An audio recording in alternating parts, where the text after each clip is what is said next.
Dominique et Nique s'en allaient tout simplement au Dieu, pauvre et chantant.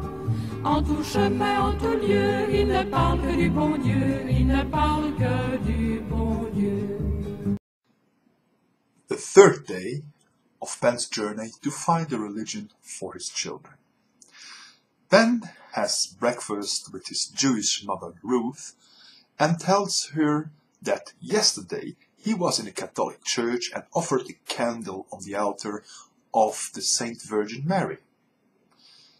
Ruth could understand because she, even as a Jewish non-believer, always left a stone on the grave when she visited the Jewish cemetery. This is a Jewish tradition. If someone asks her why she does it, she always answers, "Maybe there is something. You can never know."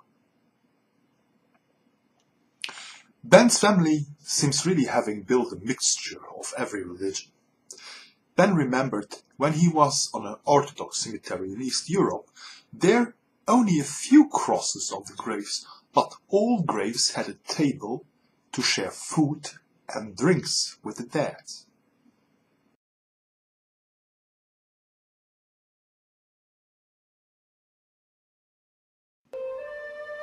During Ben's childhood, nobody seemed missing the lack of religion during his education.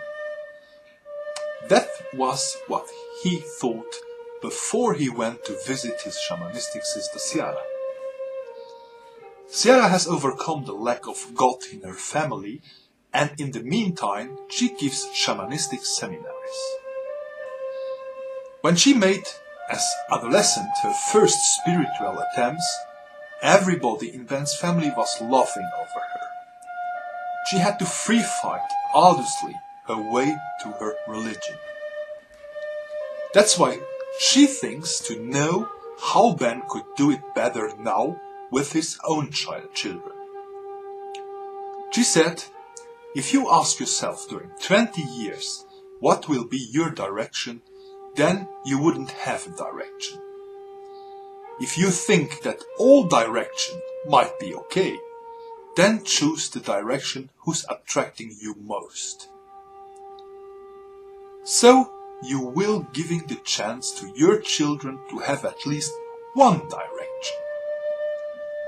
If you ask yourself for a long time what will be your direction without making your choice, your children will have again the same problem and must again do their own search. And they will have also nothing to transmit to their children." Ben asked Ciara if she thinks if that is bad. Her answer was, "If you have predisposed children as she was, it's not bad. But she thinks that it might be easier for her if she has had an earlier guidance." Ben didn't realize how his sister has suffered under the religion-free education of his family.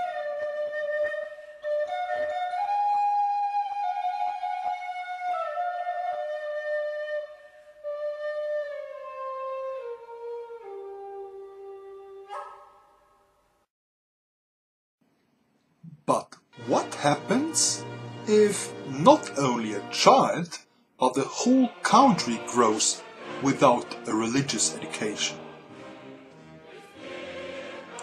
To find out, Ben made a travel to East Europe, to the countries behind the former Iron Curtain, the ex-communist, atheist countries.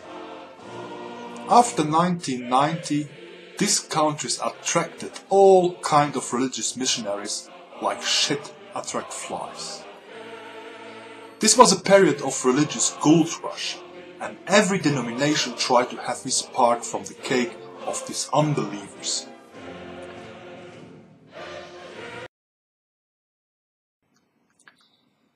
Somewhere there, Ben meets Larry, an Irish Methodist pastor. Pastor Larry told Ben how he was shocked when he first came to East Europe.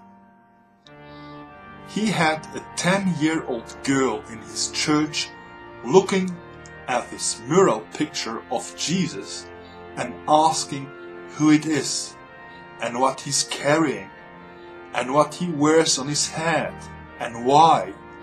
Why is he carrying this cross?